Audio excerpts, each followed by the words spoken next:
Twilight was in her library one night, with dozens of spellbooks stacked on top of each other. She was deep in her read, but her mind was frazzled and her eyes were drifting when she came upon a passage in the book. "Oh, my Celestia! I found it!" She giggled and slammed a hoof down on the passage. "The personality-changing spell makes a pony have the same personality of another pony for 24 hours. Once transformed, you will gain everything about said pony, from the way they think, the way you style your mane, and even how you walk and talk. Everything from your old personality disappears until the spell wears off." She shrieked in excitement and dashed upstairs to Spike sleeping soundly in his basket. "Spike! Spike! I found it! I found the perfect spell!" He groaned and stretched his claws upward. What is it, Twilight?" Twilight started yammering. "Remember yesterday how I gave up trying to understand Pinkie?" He moaned, throwing a pillow on his head. "Let me take a wild guess. You didn't give up." She shook her head rapidly. "Of course not. I thought there might still need some way to get straight on the heart of it. And wouldn't you know, I happened to find this old thing in my collection." "So what?" He yawned, still half asleep. "So everything! This is the spell that'll let me experience what Pinkie Pie senses." She clapped her hooves together and shoved the spell into his face. "I'll finally be able to solve this mystery once and for all." "Twilight, didn't you just learn your lesson yesterday?" He flopped his face back into the pillow. "Yes, I learned I'll never be able to understand Pinkie's sense, and have accepted Pinkie's quirks as something I may never understand," she said. "But with this spell I can see exactly what a day is like in Pinkie Pie's horseshoes." He pulled himself up from the pillow's feathers. "Listen, Twilight, I'm not saying that it's bad, but this is a little over the top, even for you." He pointed towards her stomach. "I think you should just drop it and get some sleep. You look exhausted." She glared at him. "Spike, I'm serious about this. I want to go through to the experience, but I need your help." Spike turned with wide eyes. "And what is that?" She said, "You have to keep me inside the library. Lock it up tight and make sure no pony comes in while the experiment is in progress." "You do realize it's going to be impossible if you turn yourself into Pinkie Pie, right?" Spike raised his brows.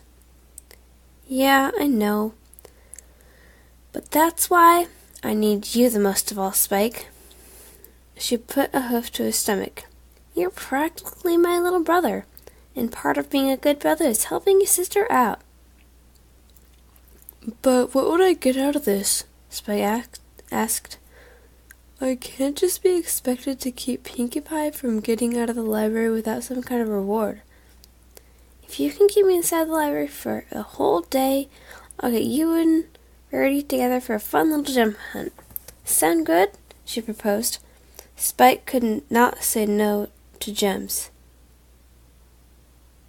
and a smile very quickly took over his face. "Oh, shucks, Twilight, you've got me there."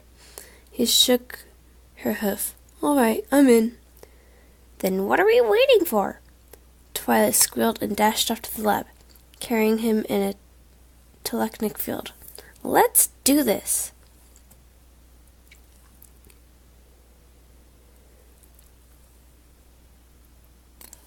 That morning, the pony started to board up the house, putting a closed sign outside. Twilight herself put a bubble shield around the library while Spike boarded up the windows and door. "I don't see why we need this many boards, Twilight." Spike pounded a few nails to one of the planks. "I feel like we're prepping for a zombie apocalypse." "How many times do I have to tell you? Zombies aren't real." Twilight used her magic to secure a crystal in the middle of the library. "There. This should sustain the energy of the shield around the house until the experiment is over." He turned to her and mumbled, "Are you sure about this? I mean, I don't mind much. I think it'd be cool seeing you become Pinkie Pie. But first, are you really competent in this new spell of yours? Yeah, hopefully. I've worked out all the kinks, Twilight nodded. But just in case, Spike, I need you to make sure you know what you have to do if something goes wrong. I know, Spike crossed his claws. I won't let you leave the library. I record everything in a notebook, making sure to describe it in detail, especially on those twitches. And most of all, I don't tell anyone, not even the rest of our friends. Good. Twilight breathed in and out calmly, then looked down at the spellbook one more time. All right, here it goes. See you tomorrow, Spike. She summoned up her magic and shot a beam down at the page, making it glow brightly, while tendrils slowly rose from the page and wrapped themselves around her, covering every area possible. She squeaked as they drifted over her body and coiled themselves around her mane and tail.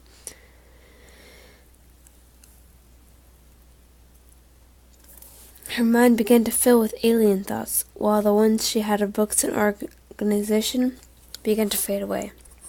Once the spell came to its conclusion, a bright blast consumed the library, and she landed back on the ground with a squeak, as if she had sat on a cuddly toy. Twilight, are you okay? Spike slowly hobbled towards her. I guess so. Feeling a bit lightheaded, but I'm fine overall. Looks like the spell was right about mane changes. She rubbed her new head of fluffy pink hair. Spike patted it too. Yeah, it does feel a lot like Pinkie's. My mind, though, it feels fuzzy. But nothing too weird seems to be happening yet. Twilight put a hoof to her forehead. Do you think something went wrong? Well, it just seems like your mane and tail are the only things that changed. Spike poked the bouncy mane. Maybe it's one of those things that just happens over a few minutes. Maybe, Twilight sighed, swishing her tail. Well, I'm going upstairs for a nap. She slowly trotted up the stairs and went into her bed, snuggling up underneath the covers as she let out a big yawn. I'm sure some sleep will work wonders. Spike came up to the bed and chuckled. Well, if nothing else happens, at least I get to see Twilight kind of looking like Pinkie. After a few hours of sleep, Twilight slowly woke up. She was still half asleep as she looked out at her bedroom with a new perspective. The books around her seemed to look more unappealing to her than usual. Why did I like books so much? She got up and looked at the bland covers. I mean, Daring Do's adventures are pretty fun, but these other boring things? Bleh. She swatted one onto the ground. I'd rather eat a plate of salad. She shook her head, giggling slightly. I'm already thinking like Pinkie Pie. She looked at the clock above her and took out a journal, writing down her experience with the tip of her hair. It has been approximately 3 hours since I casted the spell. Already I'm beginning to feel like Pinkie Pie. Nothing else to report yet. Then a thought drifted in her brain. I'm starting to feel hungry. I feel like some ice cream and candy cake. Why just have one when you could take out 3 birds with 1 stone?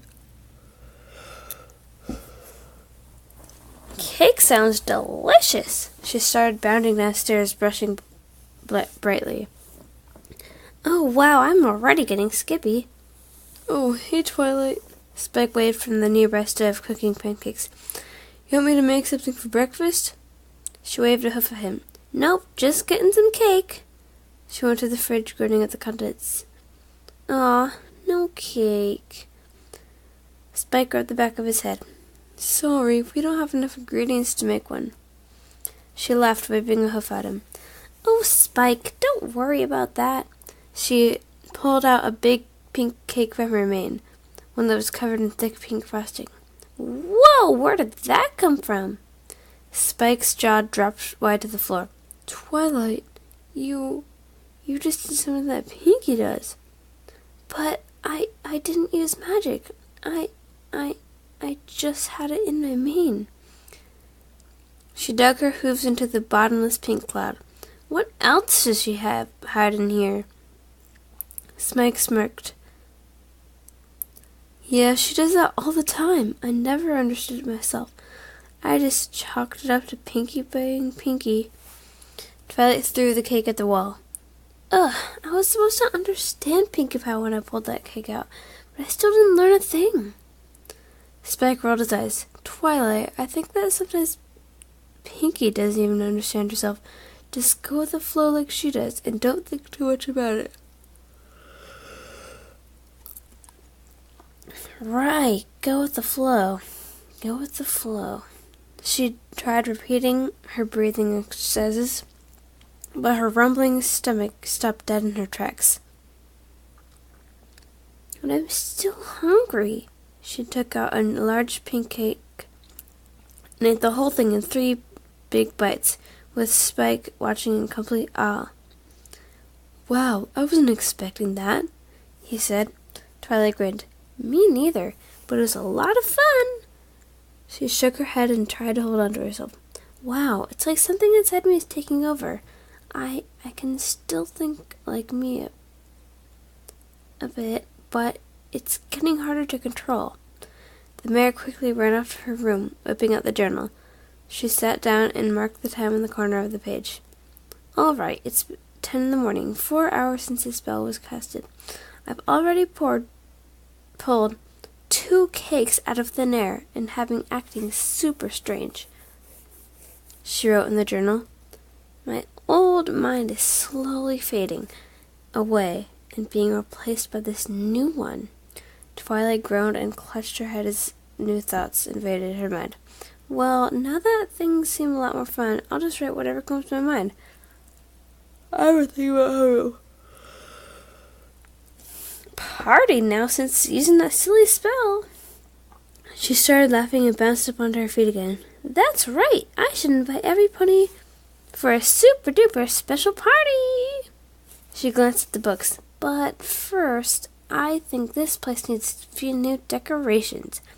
Twilight charged up down the stairs with a wide smile plastered on her face. This is going to be one of those days, isn't it?